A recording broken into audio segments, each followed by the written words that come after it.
So, summer slowdown is here, or is it?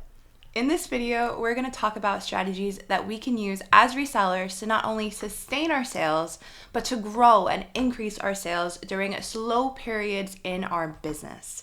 Stay tuned. These are going to be the exact strategies that you need to grow your business this summer.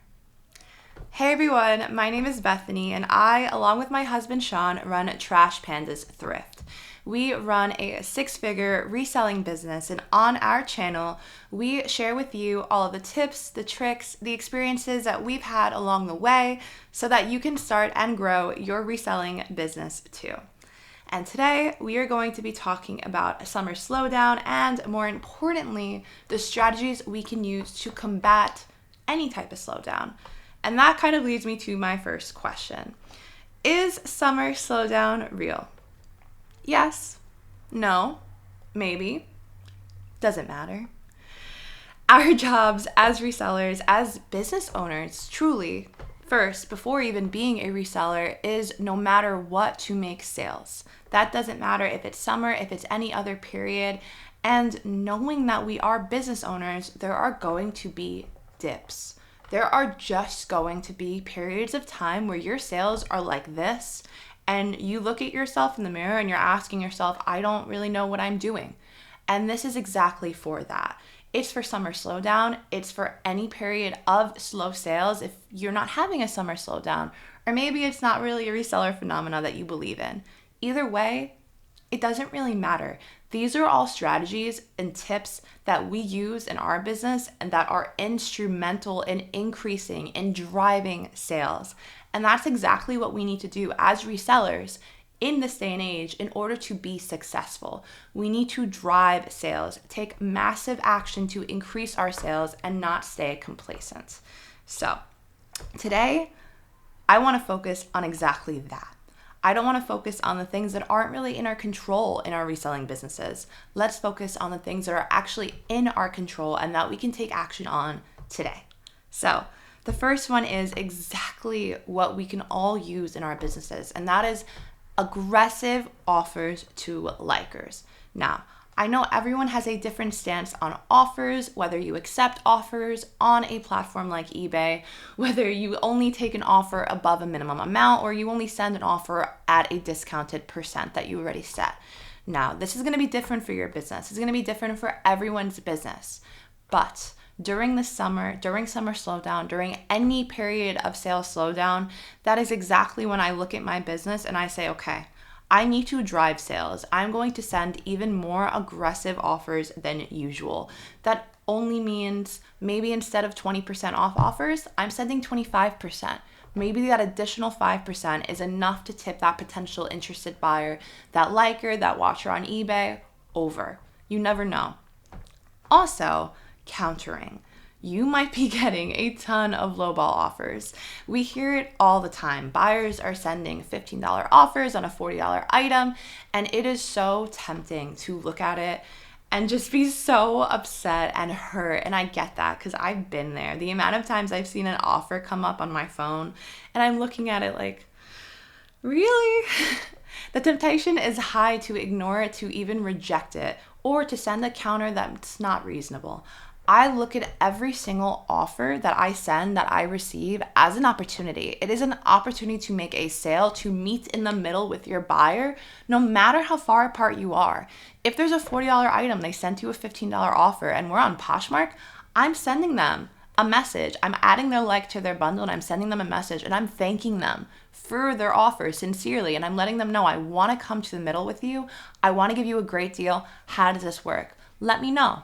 And then I'm sending them an offer that I think is reasonable. If they sent me 15, I have it listed for 40, I'm going to send them 28, 27, even 26. I would even go down as low as 25 if I knew that was in an acceptable profit margin for my business. That's going to look differently for you, whether your cost of good is lower and you go to the Goodwill outlet like me and Sean, or maybe you shop at stores and you need to keep your discount at about 25-30%. Either way, think of it like, okay, these are all my cards. Put them on the table. You will get flies with honey. honestly, all buyers, they want a great deal. And you and your buyers are kind of like opposing ends of the spectrum. You want to sell your item for the highest price as possible. Your buyer wants to buy it for the lowest as possible. Keep that in mind. Meet them in the middle. And whenever we're experiencing a slower period of sales, that is when my offer strategy gets aggressive. I send higher offers, I counter lower, and I make every single offer, hopefully, I try to make it into a sale. Now, if you're already doing that, there is another awesome strategy that I love. It's my personal favorite out of the 5, and that is running aggressive sales. Running aggressive promotions, markdown sales, no matter the platform. This is going to look a little different depending on the platform, so keep that in mind. One of my favorite platforms to do this on is eBay, just because of how robust their platform is and the amount of freedom that you get when you're actually going in and you want to make items on sale.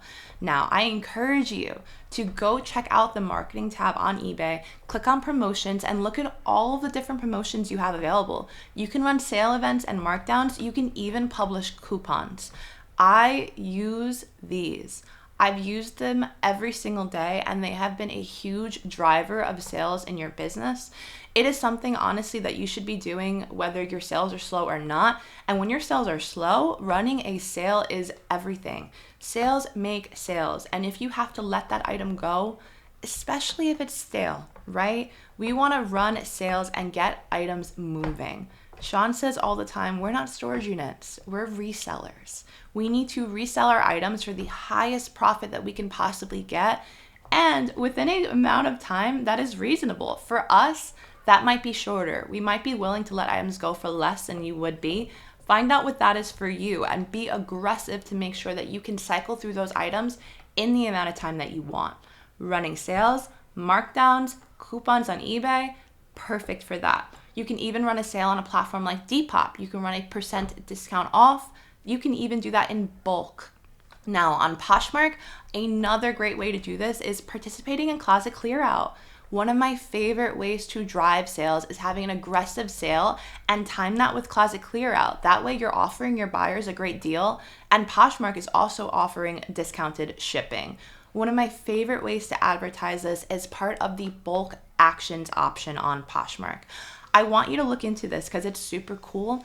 There is a My Shoppers feature on Poshmark. It's on your desktop, it's on your phone, and it allows you to bulk send offers, bulk messages to your buyers, to past buyers, to likers of your items. What you're gonna wanna do is first figure out what kind of sale you wanna run. Maybe you wanna run a 30%, 40%, 50%, run wild. It's your sale, right? Run your sale. Then you can add all of those likes to the likers bundles, and you can send a bulk message letting them all know about the sale just from the My Shoppers tool on Poshmark. It is super cool, and honestly, I wish I even utilized this tool even more when we were selling on Poshmark. So the next strategy is key. Reworking old listings. Summer or any period of slow sales is the perfect time to sit down with your store, with your listings, with stale listings that are sitting, and thinking to yourself, what can I do to increase the quality of these listings and of my store?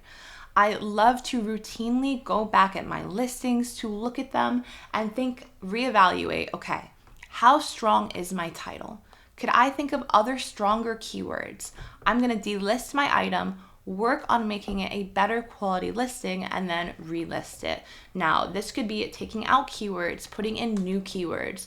Maybe you didn't have style-based, aesthetic keywords in your listings. And I urge you, if you're having a slow period of sales during the summer, to go back, watch one of our YouTube videos that we did on keywords, add in those style-based aesthetic keywords, things like cottagecore that we've mentioned in other videos, and you will be amazed at the amount of more eyes on your listings and the amount of more sales that you'll get just because you're adding those keywords. It makes all the difference. If you already are, then play around with it. If your listing's been sitting and you've had this listed for over 6 months and you're like, I don't understand, it's such a good item. I've been there. Look at it. Maybe even ask a third person to look at it. Take it down, reinvent it, breathe new life into it, put it up as if it's a fresh listing. Take new pictures. If you have a new photo set up and your pictures look awesome now, take new pictures. Anything you can do to reinvent that listing, to improve the quality, this is a great time to do just that. And that leads me to my fourth point. So maybe you've already done that, or maybe you're looking at your listing, there's nothing really that you can or would improve, although I do urge you to think about that and to take a second look. I do think there is utility in relisting the item anyway. I believe that fresh listings are, of course, going to be prioritized in algorithms across different platforms. That is just true, right? Now, if you have a listing that is sitting for a long period of time, or maybe you listed this beautiful summer dress in the middle of winter, and now it's June and buyers are finally looking and your item's been sitting since November, now is the perfect time to get that relisted. By that, I mean delisting your item and just popping it back up there so that it shows in the fresh, newly listed, no matter the platform. Now, you can do this by hand. There are cross-listing platforms that you can use. No matter what you use to do it, it is a great strategy that you can actually take action on and feel like you're actually doing something to make sales. It is one of my favorite things to do when I'm just sitting there and I'm racking my brain. I've made my sale. I am running a markdown sale. I sent aggressive offers to likers. I already reworked all the listings that I wanted to rework. What else can I do? Relist your stale items. Make sure your items are fresh. And that brings me to my last points. You already did all four. You're like, Bethany, I'm doing whatever I have to do. I don't know what else to do. This is it. Consistency. Are you practicing all of the top seller habits that you need to be? Are there areas where you're struggling, you're fumbling a little bit? Answer these questions to yourself. I'm going to run through them. These are the questions that we ask ourselves in our business, that we use, that we make sure that we're staying on top of. Because honestly, things can fall through the crack as resellers. We are handling so much as business owners. There are so many things, so many hats that we put on. Answer these questions. Are you responding to messages on time, promptly, in a nice manner? Are you even using it as a sales way? Are you being a salesperson? Are you saying, hey, if you like this, I have something else just like this, or this matches in your same size? What can you do to increase that in messages? Are you responding to offers promptly? If you get a lowball offer, are you actually taking it as an opportunity to work with the buyer and meeting at that middle point, no matter how low they come at you? Are you shipping on time within your specified handling time? That leads me to my next point. How are your service metrics? Especially on a platform like eBay, are you at least above standard? Are you working towards getting top rated? Is your shipping, your delivery metrics, are they on time? Are you listing every single day? This is the number one thing that Sean and I talk about. Listing every day, listing every single day, the same amount. Consistency is everything. Shipping, messages, listing especially. The algorithm across platforms craves consistency and it rewards it with more traffic. More traffic equals more sales, and of course, more sales equals more sales. I urge you to start a plan if you're not listing every day. Maybe you can sit down and make drafts of 5 listings on one day so you'll have 1 listing to put live every single day for the next 5 days. Whatever it takes, even if that number is lower than you want it to be, make it one that you can consistently do every day without fail. Now, these are important questions to keep on top of in your business. And honestly, they're things that you continually ask yourself. There are so many questions that we could ask ourselves as resellers just to better our experience for buyers and to better our processes, right? Are our inventory systems in place? Are we having a hard time finding items? Is our ship running smoothly? At the end of the day, that is what we can control, along with running sales, aggressively sending offers, aggressively having markdown sales, right? Those are all the best strategies that Sean and I have implemented at Trash Pandas Thrift for years. I will continue to say they are the best. They are the pillars of our business, and I urge you to consider implementing one of them or all of them in yours. I hope this helped you guys out. And again, think about this in terms of strategies you can use, not just for summer slowdown, but for any period of slow sales, summer slowdown or not. Thank you guys so much for watching. If you liked this kind of content, please hit subscribe, and I hope to see you guys again soon. Bye-bye.